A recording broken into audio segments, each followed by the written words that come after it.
दोस्तों नमस्कार। भारत की अर्थव्यवस्था, भारत की सामाजिक आर्थिक परिस्थितियां, भारत के भीतर आर्थिक असमानता की स्थिति, भारत में बहुसंख्य तबके का हाशिए पर रहना और सामाजिक और आर्थिक तौर पर उसके जद्दोजहद को करते रहना और लगातार भारत की मुख्यधारा से उन्हें बाहर रखकर भारत की राजनीतिक सत्ता को प्राप्त कर लेना और इस पूरी की पूरी प्रक्रिया के भीतर कॉरपोरेट की बड़ी भूमिका। ये सवाल कभी भी अंतर्राष्ट्रीय मंच पर आपने भारत के किसी प्रधानमंत्री, न सिर्फ प्रधानमंत्री बल्कि विपक्ष के नेता या फिर कहें किसी भी नेता को आपने उठाते हुए और भारत को नए तरीके से कैसे बनाया जाए इस दिशा में चिंतन मनन करते हुए आपने देखा नहीं होगा। पहली बार सवाल इस देश में आर्थिक असमानता और आर्थिक समानता लाने के प्रयासों का है। पहली बार सवाल इस देश के भीतर पिछड़े, दलित, आदिवासी इनका जिक्र करते हुए इस देश की हकीकत को दुनिया के सामने रखने या खुद भारत के राजनीतिक पटल पर रखकर उसको मुख्यधारा में कैसे शामिल किया जाए, इन बातों का है। जो भारत के भीतर घट रहा है वो दुनिया के तमाम देशों में तुरंत पहुंच जाता है, क्योंकि अब सूचना क्रांति से बात आगे निकल चुकी है। और जिस सोशल मीडिया के दौर में हम लोग जी रहे हैं, दुनिया के किसी भी हिस्से की कोई भी घटना अब छुपती नहीं है और सेकंड्स में पहुंच जाती है। तो भारत के भीतर की राजनीतिक परिस्थितियों पर कितनी पैनी नजर दुनिया के उन ताकतवर लोगों या ताकतवर देशों की होगी जो भारत की राजनीतिक सत्ता में रुचि रखते हैं, यह तो पहले समझ लीजिए। और इस दौर में भारत के भीतर लोकसभा के चुनाव हो रहे हों या जिन सवालों को भारत के भीतर जाति जनगणना या जाति जनगणना के आश्रय इस देश के एक डेमोग्राफी को खुले तौर पर पारदर्शिता के साथ रखने का प्रयास राजनीतिक तौर पर, वह भी मुख्यधारा की राजनीति में देश के भीतर प्रतिपक्ष के नेता के तौर पर राहुल गांधी अब रख रहे हैं, अगर इन सवालों को वो अमेरिका में जाकर कह रहे हैं तो सबसे बड़ा सवाल तो इस दौर में अब यह भी खड़ा हो गया कि जो नैरेटिव 1991 के बाद से इकोनॉमिक रिफॉर्म और मार्केट इकोनॉमी का बनाया गया, जो नैरेटिव प्रधानमंत्री मोदी के जरिए 140 करोड़ देशों की अगुवाई करने वाले एक ताकतवर प्रधानमंत्री के तौर पर खुद को रखा गया, उसमें पहली बार राहुल गांधी बिना किसी ताकत के, यानी उनके पास कोई ऐसी ताकत नहीं है पॉलिटिकल तौर पे जहां पे वो निर्णय ले और चीजें इंप्लीमेंट हो जाएं, लेकिन इस ताकत को वह उस इलेक्टोरल पॉलिटिक्स से जोड़ चुके हैं जो इलेक्टोरल पॉलिटिक्स चाहे तो इस देश की राजनीतिक सत्ताओं को एक झटके में पलट सकती है। और यह मैसेज अंतर्राष्ट्रीय तौर पर लगातार जा रहा है और शायद इसी का असर है कि बीते दिनों कम से कम तीसरे टर्म में एक दो नहीं आधे दर्जन निर्णय जो सरकार ने लिए उसने या तो वापस लेना पड़ा या यू टर्न लेना पड़ा या बदलना पड़ा। इन तमाम मामलों में चाहे वो लेटरल भर्ती ही, सीधी भर्ती ही क्यों ना हो, उसमें भी आरक्षण का मसला जोड़ा गया। वक्फ बोर्ड का मसला क्यों ना हो, जो मुस्लिम वोट चाहिए नहीं, बीजेपी को बावजूद उसको संसदीय कमेटी के पास भेजना पड़ गया। इस देश के भीतर में जो पैरेलल मीडिया, सोशल मीडिया, उस पर बंदिश लगाने के लिए जो बिल लाने की तैयारी सरकार कर रही थी, उससे सरकार को पीछे हटना पड़ा क्योंकि कोई संवाद सरकार ने बनाया नहीं था। यानी आधे दर्जन निर्णय अगर बदल गए इस दौर में, जो इससे पहले एक भी निर्णय नहीं बदलता था, तो एक सवाल यहां पर यह भी है कि दुनिया अब राहुल गांधी को इस रूप में क्या देखने लगी है, क्योंकि वह प्रतिपक्ष के नेता हैं, अब कोई सांसद नहीं है। इससे पहले जब वो गए थे तो बतौर सांसद गए थे और उसमें भी उनकी सांसदी इस देश के भीतर में छीन ली गई थी और पार्लियामेंट में दिया गया भाषण जिसमें अडानी का जिक्र हुआ था तो उसको चॉप कर दिया गया, उसको स्पंज कर दिया गया था। लेकिन अब वो प्रतिपक्ष के नेता हैं, यानी विपक्ष की समूचे राजनीतिक दलों की अगुवाई करने वाले नेता के तौर पर वो जिन मुद्दों को इस देश के भीतर उठा रहे हैं और उन मुद्दों को अब अंतर्राष्ट्रीय मंचों पर कह रहे हैं, उसका पहला संदेश यही है कि भारत को जिस नजरिए से आप देखते रहे, अब उस नजरिए को आपको बदलना होगा, क्योंकि भारत के खुद लोग चाहते हैं जिसमें भागीदारी एसटी, एससी, ओबीसी, माइनॉरिटीज, गरीब लगभग 90% है, तो 10% के हिंदुस्तान से हटकर आपको 90% के उस भारत को देखना समझना होगा। यह मैसेज अंतर्राष्ट्रीय मंच पर भी है। यहां पर एक सवाल कोई भी उठा सकता है कि दुनिया के ताकतवर लोग जो दुनिया की राजनीतिक सत्ता को पलटने की भी ताकत रखते हैं, क्या वो इन्हें रास आएगा? क्या वो इस हकीकत को नहीं समझेंगे कि भारत एक इन्वेस्टमेंट का बड़ा बाजार था, वो बाजार उनके हाथों से छिन रहा है और वो चाहेंगे कि उनके अपनी नीतियों को भारत में लागू कराने की दिशा में जो वर्ल्ड बैंक और आईएमएफ काम करता है वो काम रुक जाए। क्योंकि जब वो लोन देता है तो बहुत सारी अपनी नीतियों को भी थोपता है कि आप इसे लागू कराइए।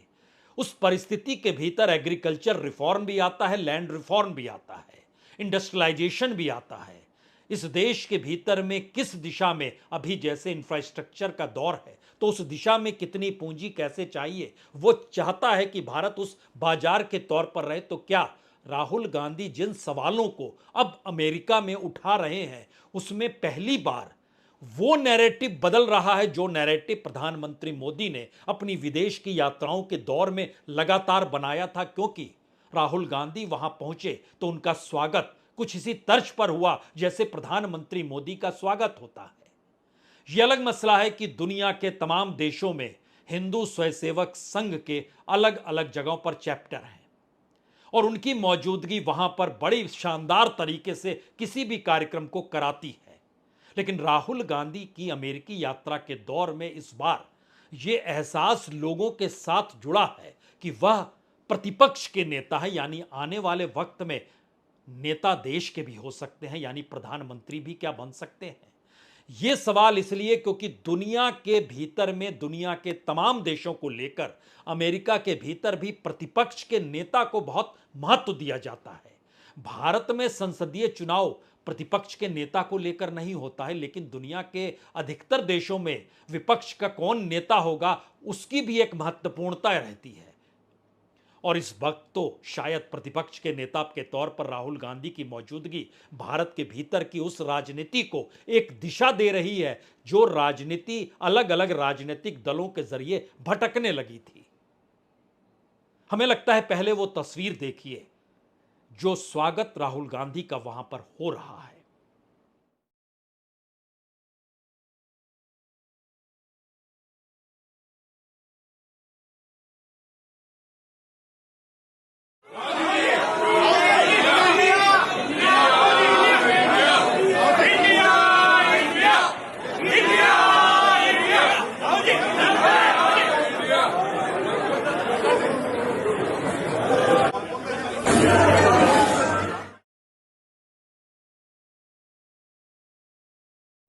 यानी बतौर प्रतिपक्ष के नेता राहुल गांधी की यह पहली यात्रा है।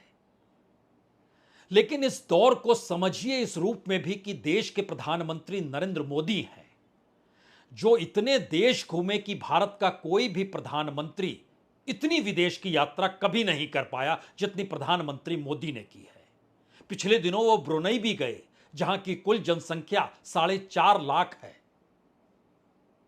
और सबसे ज्यादा अंतर्राष्ट्रीय मंचों पर प्रधानमंत्री की मौजूदगी जिस चकाचौंध के साथ, चाहे वो ऑस्ट्रेलिया हो, चाहे ब्रिटेन हो, चाहे अमेरिका हो, नजर आई, ऐसी यात्राएं और ऐसा जश्न और ऐसा जलवा इससे पहले किसी प्रधानमंत्री का रहा नहीं है। लेकिन फिर एक क्षण के लिए याद कीजिए जब मनमोहन सिंह प्रधानमंत्री थे, उस समय विपक्ष के नेता के तौर पर बीजेपी के नेताओं की मौजूदगी थी और वह अपनी यात्राओं में जिन बातों को रखते थे वह बातें उसी आर्थिक सुधार के बाद भारत के इन्वेस्टमेंट और आने वाले वक्त में भारत को बड़ा बाजार बनाने की दृष्टि से कैसे संभव है, इसी दिशा में बात बीजेपी के तमाम वो नेता करते थे 2004 से 2014 तक। उससे पहले चले जाइएगा तो जब अटल बिहारी वाजपेयी का दौर था तो उस दौर में कांग्रेस के भी नेता इन्हीं बातों का जिक्र करते थे कि भारत के भीतर फिलहाल तो बीजेपी की सत्ता है, लेकिन हम आएंगे तो इकोनॉमिक रिफॉर्म की कौन सी दिशा होगी। और पीवी नरसिम्हा राव के दौर को भी याद कीजिए, तो उस दौर में भी सत्ता और विपक्ष के नेता इन्हीं बातों का जिक्र करते थे। लेकिन यह पहली बार है जब इस देश के भीतर एक राजनीति करवट ले रही है और अंतर्राष्ट्रीय तौर पर भारत की इस बदलती हुई राजनीति पर बड़ी पैनी दृष्टि अंतर्राष्ट्रीय मंचों की है। वो ये समझ रहे हैं कि अगर भारत को देखने का दृष्टिकोण 180 डिग्री में आमने सामने आकर खड़ा हो चला है, तो ये किस दिशा में आने वाले वक्त में भारत को लेकर अपने आप को रखें, ये सवाल उनके भीतर भी होगा। हम आपको एक हिस्सा बतलाते हैं। पीवी नरसिम्हा राव 1992 में गए, वहां उन्होंने कॉरपोरेट और वहां उन्होंने इकोनॉमिक रिफॉर्म का जिक्र किया और उसके बारे में जानकारी दी, हमने लाइसेंस राज खत्म कर दिया। जैसे आज प्रधानमंत्री कहते हैं हमने सैकड़ों कानून हटा दिए जो अंग्रेजों के दौर से चले आ रहे थे। लाइसेंस राज सबसे पहले अमेरिकी जमीन पर जाके पीवी नरसिम्हा राव ने कहा था हमने खत्म कर दिया। उसके बाद वो टेलीकॉम सेक्टर और इंफ्रास्ट्रक्चर सेक्टर के आश्रय 1994 में अमेरिका पहुंचे थे। Atal Bihari Vajpayee historic vision document जो अमेरिका के साथ मिलकर उन्होंने तय किया था, वह भी पूरा इकोनॉमिक रिफॉर्म को लेकर था। मनमोहन सिंह तो रिफॉर्म के मास्टर थे और रिफॉर्म के माइंड थे, और उसी प्रक्रिया में न्यूक्लियर डील भी हुई अमेरिका के साथ। और इंदिरा गांधी के दौर को याद जब हम कर रहे थे तो जानबूझ के हमने जिक्र किया, फूड डेवलपमेंट एड तक का जिक्र उन्होंने 70 के दशक में किया था, जब भारत की अपनी खाद्यान्न की स्थिति बहुत खराब थी और उसके बाद भारत ने ग्रीन रेवोल्यूशन देखा था। उसके बाद साइंस एंड टेक्नोलॉजी का भी जिक्र किया, और जब 1984 में उनकी हत्या हो गई और राजीव गांधी प्राइम मिनिस्टर बने तो 1985 में अमेरिका ने ईयर ऑफ इंडिया रखा था। और राजीव गांधी उसके बाद टेक्नोलॉजी के आश्रय भारत को कैसे ले जाना है, कैसे बढ़ाना है, इस दिशा में गए। यानी ध्यान दीजिए, इस पूरी यात्रा की प्रक्रिया में अगर प्रधानमंत्री मोदी का भी आप जिक्र करेंगे तो इनके दौर की उपलब्धि जो अमेरिका के साथ रही, उसमें डिजिटल इंडिया की रही है।